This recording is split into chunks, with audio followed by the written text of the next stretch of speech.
Hi, and welcome to Rocket Fuel, your daily update of everything that's happening in the Rocket Pool community. My name is Wack, today is March 12th, and today's episode brings us news of last minute updates happening for the Dencun hard fork that's taking place tomorrow, which is Wednesday. Also, we have news of Joe exiting his validators, a whole bunch of stake coming online, and much more. So let's get started. 10, 9, ignition sequence start. 6. So we're going to start the episode today with news of the last minute changes because of Dencun. And here, we've got news of Lodestar releasing version 1.17.0 and all the things that go into there. Also, we've got news of Reth, which is a new execution client, leaving alpha and becoming a beta release. So here they're saying Reth goes out of alpha and enters beta. So this means that it should be usable on Haleshki now, of course, but maybe it'll be coming to the smart node stack on mainnet soon too. So that's actually really exciting. There's some changes happening here. So if you're using Reth, which I don't think many of you are, then just have a look at this to see what's new and what's going on with that. Also, then we have news from Fornax. This was from yesterday, saying that he'll release version 1.11.9 later today with all the last minute updates. So of course, this was yesterday. So he was kind of teasing some of the things that were going to be coming in there, including this information about the new Bisu version that has prune built into it. So that's really cool because I think a lot of people were using Bisu's auto prune feature, but I think you might still, it just needs actual prune just a little bit more less frequently. So as a Bisu user on one of my nodes, I'll be pruning that basically tomorrow after everything with Dencun goes well. So that's really cool. And then finally, of course, we actually got the news. This was yesterday evening, Eastern time. So he says, hello here at node operators. Today we released version 1.11.9 of the smart node. This is a recommended update for all users as it contains important updates from our clients. But however, it's a mandatory update if you didn't upgrade to version 1.11.8 if you're still running MEV Boost 1.6. So then there's a link to the GitHub release. So here's some info on what the updates are. So Fornax says there's client updates. All the clients are now Dencun ready and also include improvements and bug fixes. So we have MEV Boost to 1.7, the Grafana update as well to 9.5.17. We have Lighthouse update 5.1. We have Lodestar updates 1.17, Bisu 24.3, and then we have Teku with 24.3, Prism 5.0.1, and Reth has gone to beta and it now requires a resync, but this is still on testnet only. So then the smart node changes. It says users can now run Rocket Pool S prune ETH1 to prune Bisu's history. This is an offline process to clean old tree logs and only one execution is needed. And then it says there's fixed bug when claiming rewards with no active mini pools, because we covered that on the show, I think, last week. And you could just use Rocket Sweep to do that, but now you can just do it through the smart node stack. Then it says add MEV Boost version in Rocket Pool service version. And then it says generate state manager when needed using the Watchtower archive node if possible. And then there's a new feature that was added as well. So Rocket Pool service reset Docker and Rocket Pool service prune Docker to clean up Docker related resources, old images, containers, networks, etc. And then that is thanks to ActiveScott, the contribution. So then there's a guide on how to install it. And that's actually a really nice update to get everything Dencun ready. There's a part of me that says we might get another couple of updates tonight, but I think unless there's 5 or 6 updates happening to clients, it might just be that you're asked to update your client in the terminal user interface instead of there being a new smart node stack. However, there's always a chance that there could be a new smart node stack as well. So that's definitely something to keep your eyes open for. But yeah, we're ready for Dencun. Dencun's happening in about 23 hours from the time that I'm recording this, or 22 hours and 54 minutes from when I'm recording this. So that's really exciting, and I'm really looking forward to that happening now. Okay, next, the people who were keeping an eye on the events thread yesterday saw something that kind of surprised them. So here there was a user CJRTP. Of course, that's very similar to Joe's username. Started withdrawing validators. So here, there was the ETH being distributed from the mini pool, and this was all getting distributed out. And it turns out that that was Joe distributing his validators. So, Joe, of course, is one of the team members with Rocket Pool, and people are just like, wait, what's going on? Why is Joe leaving his validators? But people actually dug into his previous comments that he made like over 2 weeks ago now, when he was talking about some of the updates of what he was doing. And then in that, he said, so I'm making the executive decision to gracefully bow out of the beacon chain for my own peace of mind until my baby starts sleeping through the night. I'll probably rejoin around Saturn, since we'll have to exit and rejoin for that anyway. This is nobody panic. So I guess that's one of the things that, like, I even covered that on the show, but it didn't click to me that he was actually going to be closing down his validators.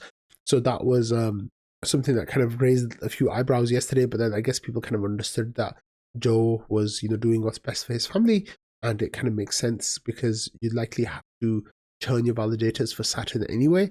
So in that situation, you can just do it now instead, and then pay for the gas to rejoin once Saturn is up and running. But yeah, it's going to be the first time since Joe started on the beacon chain that he's leaving. He had actually the validator with the index number 3, which was, of course, like one of the earliest Rocket Pool validators. I don't know who actually has index number 1. It's probably like Fizz, knowing Fizz and how he is. But if we have a look, he was there on launch night. He was one of the people who got his validators in on launch night, which was really exciting, I'm sure, and something that he was really proud of.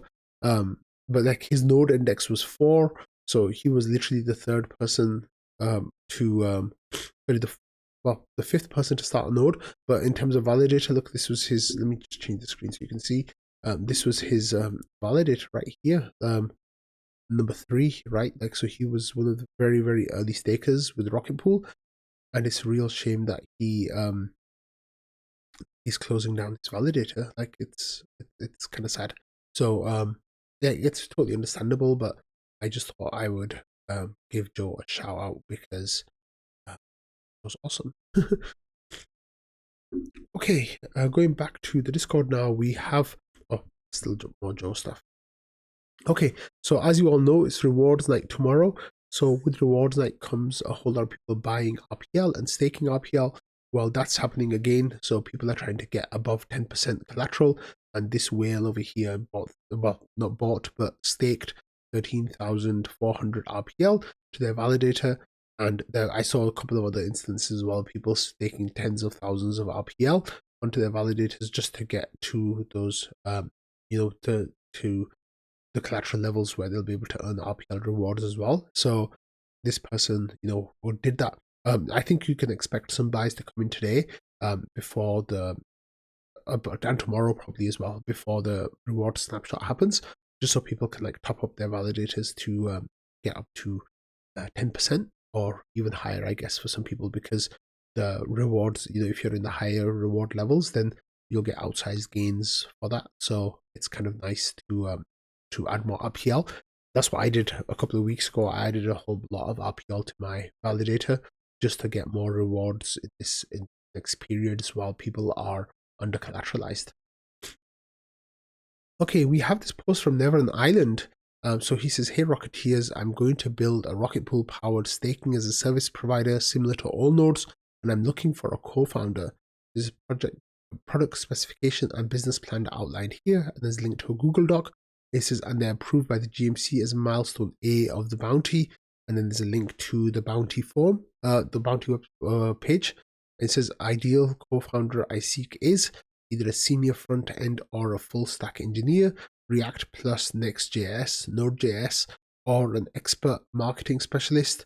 It says, knowing specifics of Rocket Pool and crypto Ethereum in general, based in Europe, having personal time and possibly money to invest in product development. It said, DM me." So this, of course, is a grant that's been ongoing for a while now. there was this idea of, well, it was a bounty actually, idea of like too much of Rocket Pool's stake is concentrated in the hands of all nodes, and something that would be really good to do would be to have some like rival organizations coming up out of the Rocket Pool community, so people could deposit their ETH and RPL there, and they would run their validators, and people would keep control of their keys, kind of like all node runs, right? Basically a competitor to all nodes. So the GMC funded part of this to give them a boost, and there are two teams now working on this. There's NeverAnIsland's team, and also Ramana and LFO are working on a product as well called Vroon. So they're the two teams. So I guess NeverAnIsland is realizing that it's quite a big job, and he needs help to do it. So this is actually quite exciting. So if you are a person who is interested in helping NeverAnIsland, get in touch and see what comes of that. Okay, next we have news from Pieter here saying Rated.network has a fancy new design. It says they've rebranded their effectiveness metric as Raver. And Kevster replied by saying, I identify as Raver. So a whole bunch of people in the community use Rated.network to see how their validators are performing. And it gives you some really good metrics there about like, what's going on with your service. So this is really nice. And here Agrimoney shared a screenshot saying, "Oh damn, new rated user interface," and it's looking quite nice. And then let's actually go and have a look at the user interface. So here's Marco Barco's validator, sorry, his node, I think, and it's just showing like how much he's earned. He's earned 752 ETH. The MEV he's collected is 442 ETH, but he's missed block rewards of 2.3 ETH. He's proposed 10,000 blocks, and the total rewards he's earned is 3,900 ETH. So that's pretty amazing. Yeah, that's really amazing. But here you can see his performance has been pretty good. Like, his lifetime Raver score is 96.3%, which puts him in the top 40% of node operators, and that's pretty cool. So, the new redesign looks really nice. It's not too different in terms of content, but it's just the graph looks different, and like a couple of the layout changes have been made to make it look quite nice. So good job, Rated.network. Okay, finally we're going to finish with a couple of things. The first one here is from ETHstaker. So I mentioned this yesterday on the show that they're having a live watch party that's taking place on Wednesday morning. So this will be happening Wednesday morning Eastern time or Wednesday afternoon UTC. So in US Eastern time, it'll be starting at 9 o'clock and 5 minutes AM, and the hard fork itself is scheduled to happen at 9:55 AM on Wednesday, and if you're in Europe, it'll be just before 2 o'clock in Europe. So definitely check the live stream, and there'll be a pop-up as always, and this one will be hosted by ETHstaker, Anthony Sassano, and the Ethereum cat herders.